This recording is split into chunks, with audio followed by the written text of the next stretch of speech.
there, everybody. Welcome back to the Planes, Trains, and Comic Books channel. My name's Matt, and today we're going to review Ronin Book 2, Number 1.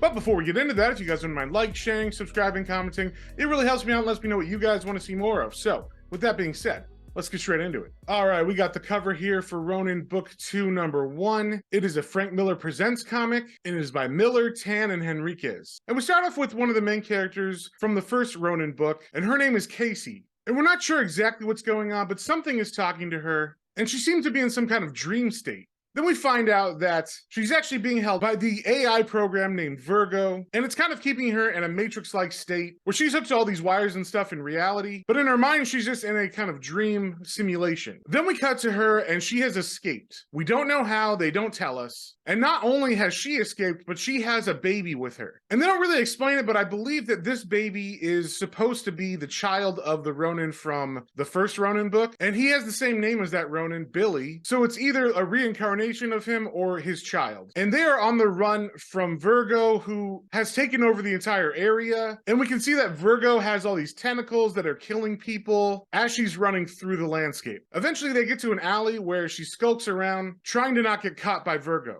And as she peeks around the corner, all of a sudden, the ground begins to move like there's an earthquake, but it is not an earthquake. It is the demon Nagat in a much larger body than he was before. And that's where we're gonna stop it. I don't wanna spoil anything else. So I was really excited when I first heard about this book's release. I'm a big fan of Frank Miller, and I was interested to see how he's going to continue this story. And I actually hadn't read Ronin in about 10 years, so I reread it in anticipation of this book coming out. And I gotta say, that book has definitely aged well for me, personally. I liked it even more than I did the first time I read it, so I couldn't wait to read this one and get into it. The writing in Ronin II is definitely more of Frank Miller's newer style, like around his Sin City period or 300. So this definitely has more of that repetition that he would do later on, which wasn't really so much in the original Ronin book. But personally, I don't have a problem with it. I definitely like the story in this first issue, even though we're not sure exactly what's going on. Like I said, when I was going through it, she somehow escapes from Virgo, but we don't see it. And then we're not really told what happened in the years in between, like how does she have this baby? But I'm assuming that later issues will explain all this. And I'm definitely down to follow that storyline. The art in this is magnificent. Philip Tan is really given a showcase with this book, and the way that Frank Miller and him decided to lay this book out is very interesting. Almost every scene is a double-page spread. So there's not too many scenes with multiple panels, but it really gives Philip Tan a lot of room to breathe, and we get to see his art on a really big scale. So all in all, I really love this book. I think this first issue gives you a lot of questions more than answers, but I'm definitely going to continue because I'm very intrigued with the breadcrumbs that they do leave in this story. So I'm going to give this book a 4 out of 5. The art is spectacular. The writing is solid, although if you don't like Miller's new writing style, you might not like it as much. And also, even though this book is $7.99, it's coming out every 2 months. So it's kind of like it's a regular $3.99 book if it was going to be monthly. So if you look at it like that, it doesn't seem too steep. So if you saw anything you like, definitely go pick that up at your local comic book store,